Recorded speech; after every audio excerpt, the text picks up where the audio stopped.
In 1955 America, it was not unusual for a man of 75 or 80 to still be sharing a bed with his wife in every sense of the phrase.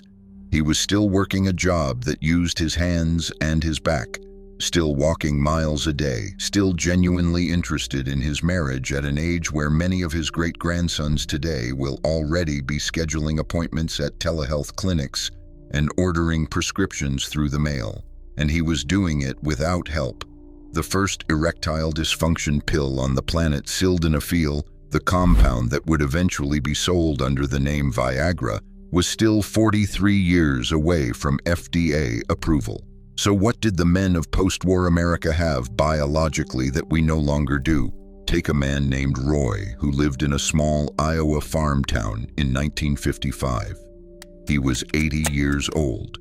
Every morning before dawn, he walked out to his barn, threw a hay bale onto the back of his truck, and drove into town for breakfast at the diner where the waitress already knew how he took his coffee. After lunch, he would split firewood behind the house for 3 hours. After supper, he and his wife of 56 years would go to bed early, and they still shared that bed every night. Roy was not unusual. To understand why, you have to understand the world he lived in, its smell, its pace, and the texture of every ordinary day. In 1955, the average American man lived in a single-story home that he had either built himself or paid off in cash. A milkman in a white uniform delivered glass bottles to the front porch before dawn. The bread came from a bakery 3 blocks away, and the butcher on Main Street knew your father. Cars had chrome bumpers and weighed twice what they do now. A new Chevy Bel Air cost about $2,100, and most families had 1, not 3. A man's day started before sunrise and ended at sundown. Breakfast was eggs, bacon, toast with real butter, and black coffee from a percolator on the stove. Lunch came home in a metal pail. Supper was something his wife had been cooking since 2 in the afternoon, with roast beef on Sunday, pot roast on Tuesday, and liver and onions on Friday because the doctor at the corner office said it was good for the blood. There was no scrolling and no streaming. A wooden radio sat in the kitchen, and a small black and white television in the living room played 3 channels, all of which signed off at midnight with the national anthem playing over a waving American flag. Bedtime was 9:30, the lights warm yellow incandescent bulbs throughout the house.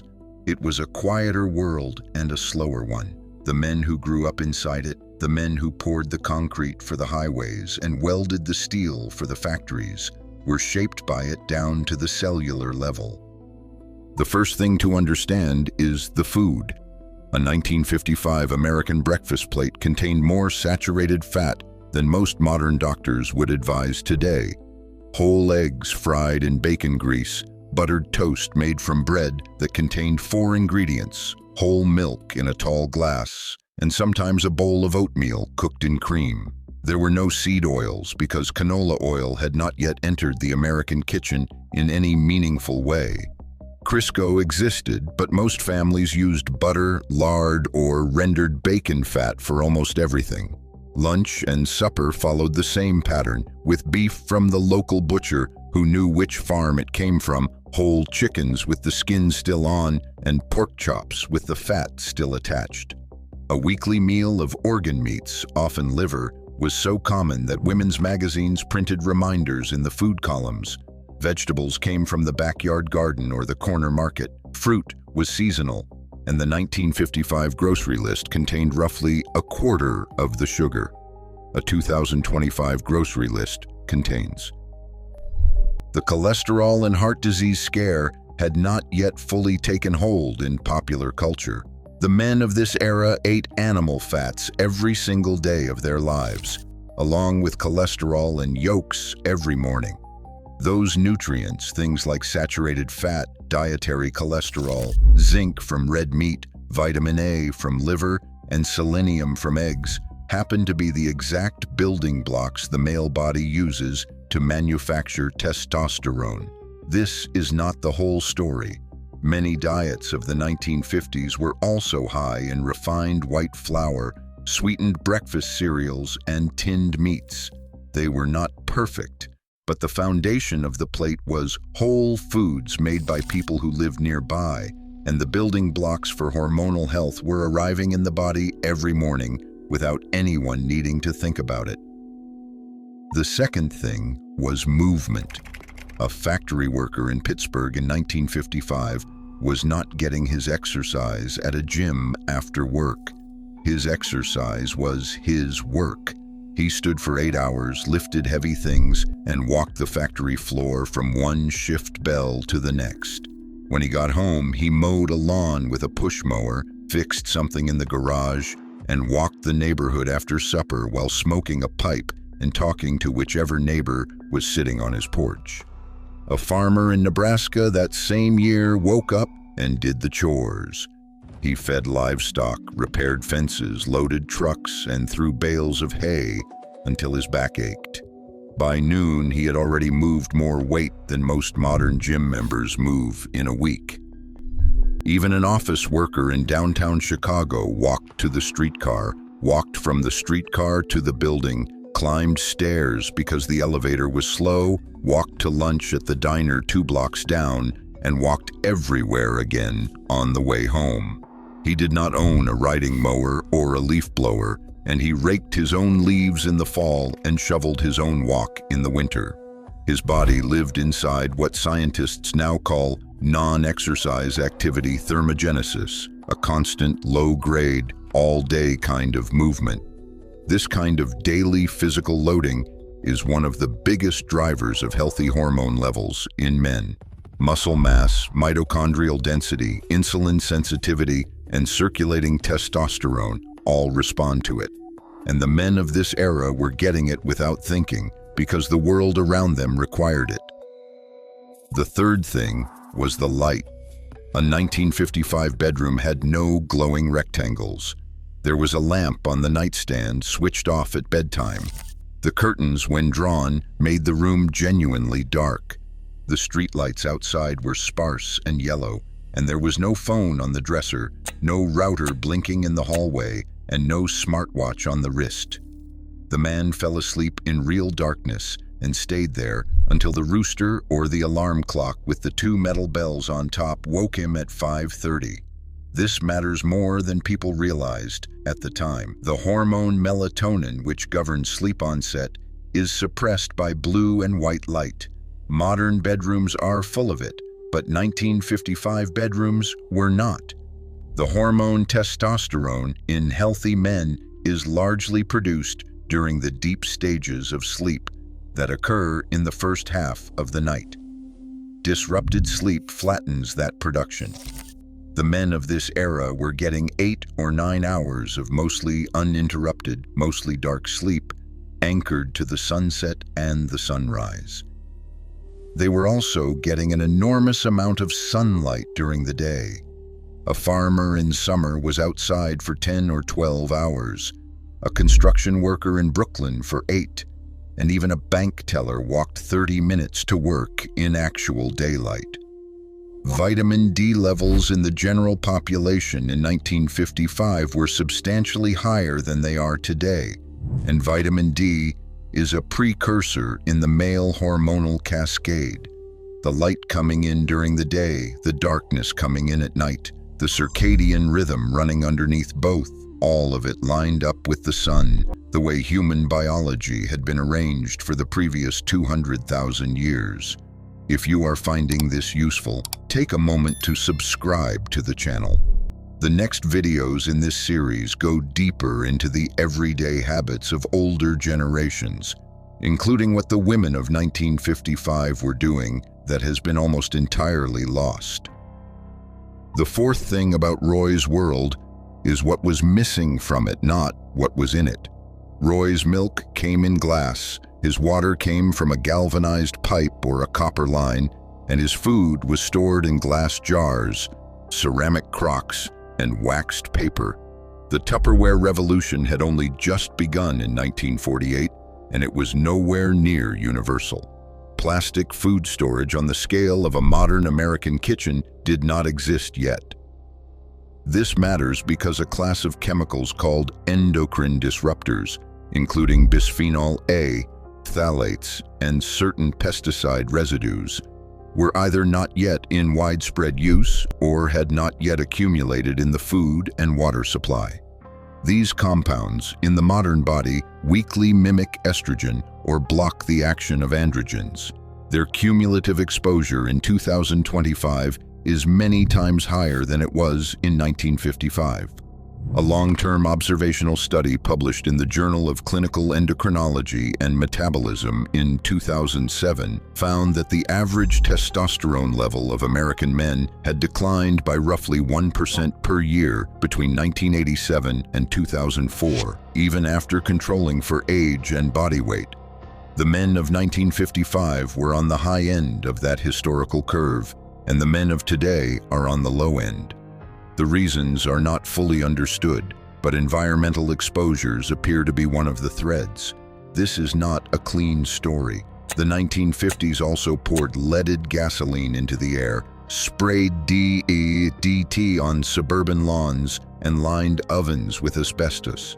The chemical environment of that era was not safe, but the specific endocrine-disrupting profile of modern industrial life, the constant low-dose exposure to plastic-derived compounds in food, water, packaging, and skincare was simply not present in the same volume.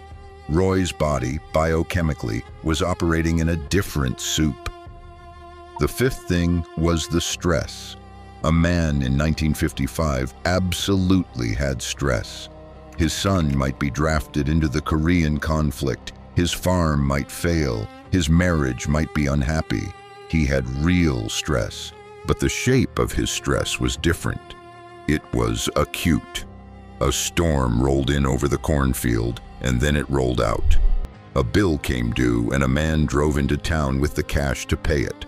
A fight at the lumber yard ended where it began, with two men shaking hands at the loading dock.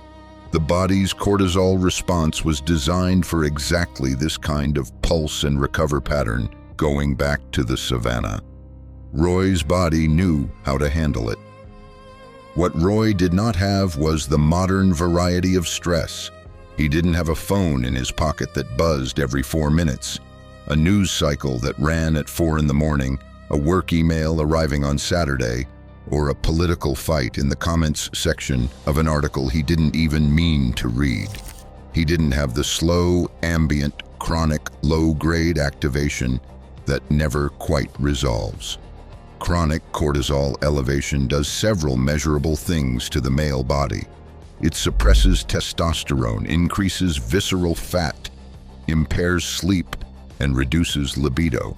And it does these things slowly, over years, in a way the body never gets to recover from. Roy's nervous system, by contrast, got long stretches of true rest. The radio went off, the television went off, the lights went off, and the world genuinely stopped for the night. The sixth thing was the people around him. Roy was a member of 3 organizations at minimum: his church, his Veterans Lodge, and the volunteer fire department. His wife belonged to a women's circle and the church choir. His grown children lived within a 15-minute drive. His grandchildren came over on Sundays, and his neighbors on both sides were the same neighbors he had had for 30 years. This is not a sentimental detail. Social isolation is now considered one of the biggest single predictors of all-cause mortality in older men. The men of 1955 lived inside a dense web of obligation, friendship, ritual, and weekly contact. They saw the same faces in the same places, week after week, year after year.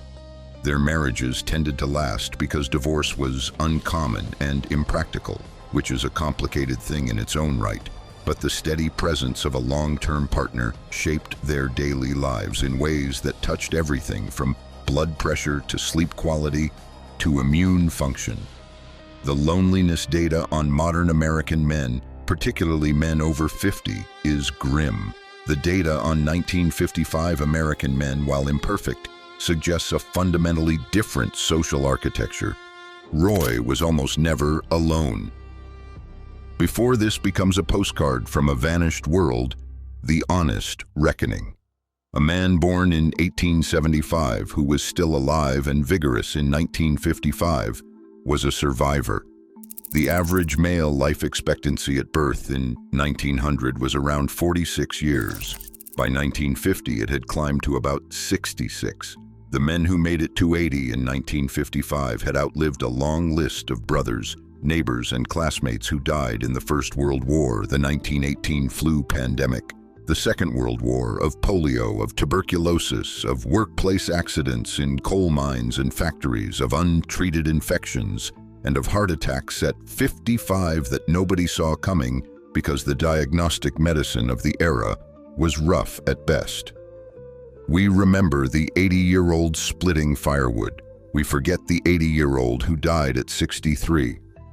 A coronary that a modern statin and stent would have prevented. The 1950s also smoked heavily.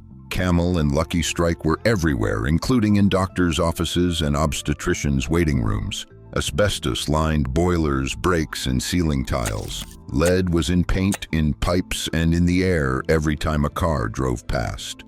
The chemical industry was approaching its post-war peak with very little regulation. The men who stayed vital into their 80s did so partly because of the lifestyle they inherited, and partly because they had survived a brutal sorting process. Both things are true, and both things need to be said. To romanticize one side of the ledger is to miss the actual story. So what is the actual story? The honest version goes something like this. The men of 1955 lived inside a lifestyle that, almost by accident, was well aligned with several of the things that human biology needs in order to age well. Whole food nutrition that delivered animal fats and micronutrients every morning, constant low-grade physical movement woven into every job, sunlight on the skin during the day and darkness on the eyelids at night, a low burden of endocrine-disrupting chemicals in the household, acute stress that came and then reliably passed, long marriages, dense communities, and work that had visible, physical, finishable outcomes at the end of every day. None of this was deliberate. They were not following a wellness protocol. They were not optimizing or biohacking. They were just living the way people in their time and place lived. And the conditions of that life happened to support male hormonal and cardiovascular health in ways that modern life often actively undermines. We cannot go back. The economy of 1955 cannot be reconstructed. The chemical environment cannot be unwound, and the social architecture cannot be rebuilt by decree. And honestly, plenty of things about that era were worse, including the medicine that would have saved many of the men who never made it to 80 in the first place. But the pattern is worth studying, not to grieve and not to scold, just to notice what was there. If a man in 2025 eats real food, walks every day, sleeps in a dark room at a consistent hour, gets sunlight on his face, keeps his phone out of his bedroom, stays close to a few people for a long time, and lets the daily rhythm of his life have a beginning and an end, he is borrowing something from Roy, not the whole world, but the parts of it that worked. Roy died in 1962 at the age of 87 in the bedroom of the house where he had lived for 51 years. His wife was in the kitchen making coffee. The doctor came over from down the street. There was no hospital, no heart monitor, and no fluorescent light overhead. His youngest grandson was 12 at the time and remembered the funeral and remembered the way the men of the town stood very still in their black hats in the snow. He is now an old man himself. If you want to keep going on this thread, the next video on the channel looks at what 1950s housewives were eating every day and why their bone density at 70 is still confusing researchers. It is on screen now.